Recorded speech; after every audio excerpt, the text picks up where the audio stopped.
Hey, aloha guys, just power work. Gonna go shoot the bow a little bit and just work on improving something a little bit every day. But and I think, in this downtime with some people out of work not doing stuff, definitely maybe may I make a suggestion to just pick something up, improve something a little bit every day. Don't sit there, watch CNN, watch some victimization TV BS, and just feel like the world's falling apart. Every day we can do something a little bit better to make things better. In that spirit, I posted a few things on my Instagram that was related to the aerial shooting stuff that happened this week. It's been going on a long time, since 1979. It's linked to a federal court case that's related to endangered species, and on Mauna Kea itself, they are federally court ordered, mandated to eradicate sheep there since 1979. And I've been working in the hunting politics quite a bit, because what I don't want to see is I don't want to see eradications like that, or lawsuits like that, or even things related to things like that would get rid of public hunting in the other remaining areas that we have on the Big Island. And so I made those posts hopefully to begin the discussion of trying to create a little more public awareness, a little more education wise. I've been working with the DLNR and things like that in the background in a political type of process. And what has become painfully obvious to me in the course of doing that for a few years was that the general hunter, or the general public out there, they don't understand it. They don't know what they're up against. They have no idea. All they know is they show up for the next hunt on the weekend or the next season that it opens, and they see a new fence, or they see new rules, like more take, or maybe less take, or tags, bag limits, maybe none. Maybe they might say, oh, they're trying to kill them all. What's going on? Things are changing. All of these things have a backstory, and those are things that the public don't typically get to see. I get to see it because I have worked with the DLNR. I have been in the political process, and I began to just see that the public doesn't see them. So what I want to do here is, I think I'm just gonna try to share more information to try to give the local hunter here in Hawaii maybe a bit of a political education in how all of this works and why we continue to lose. And I can't explain it all in one video here. I'm at 2.5 minutes now. I want to get this done in 5, hopefully. Let me just go real quick.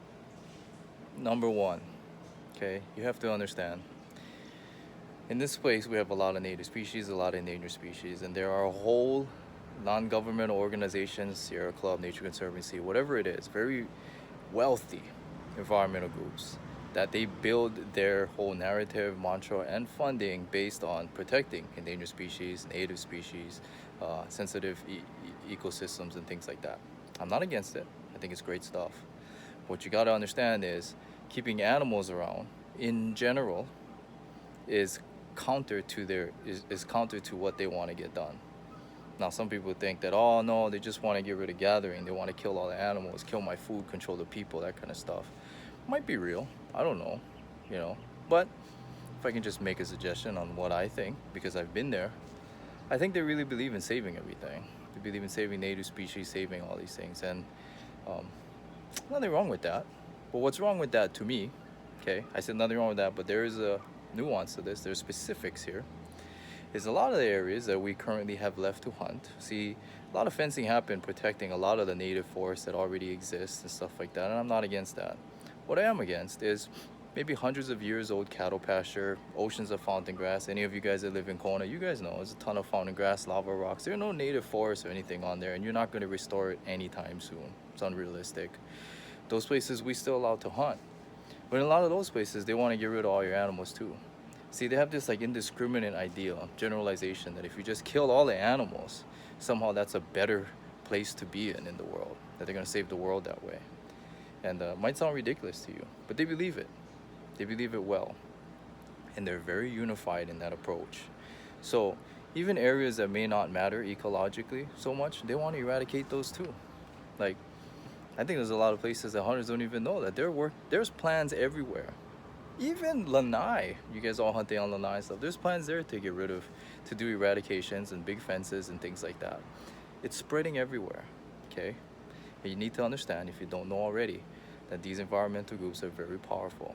They're at the legislature, they're on Oahu talking with all your elected officials, and they have the influence, greater influence than all the hunters. So the general political education I want to give is about influence. They have a great influence because they're unified in their approach. They all believe in the endangered species and they believe your animals that you hunt are bad, no matter where they are. Okay? In general terms, non-native species or your huntable animals or farm animals they like to call it, deserve nothing but eradication, and they're unified in that. Now when you ask a hunter here, what do you want to see? If I ask 100 different hunters on this island, I'm gonna see one, hey, they're eradicating them anyway, let me hunt all I want. Another one, maybe like myself, might be, well, we need to find game management plans so we can avoid eradication, so we can keep them around, so we have hunting for the kids and people behind us, and maybe hunting for yourself for at least 10 years more or something like that. And then you get some other guys that go, oh, I don't like the rules, I don't like regulations or season, we need to get rid of them, that's too hard. So you ask 100 different hunters what they want to see for the future, you're gonna get all kinds of responses. But if you ask the native species and endangered species environmentalists what they want to see, you ask them, should we get rid of all animals? They're gonna say, yeah. That's the problem, is as hunters, if you want to hunt here for the long term, you need to protect your animals somehow, and you need to agree on that. When you say that, well, they're gonna eradicate them anyway, I don't know why we have seasons or bag limits, then you're playing into their hand. There are areas right here that have seasons and bag limits. If you don't like them, and I get the comments, they go, Ryan, they're gonna eradicate them, why don't they just let us go? Yeah, I can get that done.